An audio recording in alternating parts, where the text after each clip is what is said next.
Good afternoon guys. Ganito lang ang takbuhan namin ngayon, palusong dahil sobrang dulas.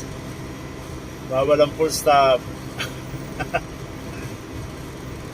Inaantay na lang namin ang malakas na ulan para ma-wash out ang mga putik.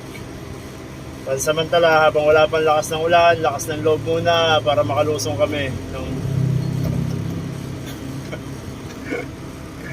Yan lang ang lusong, dahan-dahan lang. Dahil bangin ang lalaglagan. Mataas na bangin yan. Hindi yan mababaw.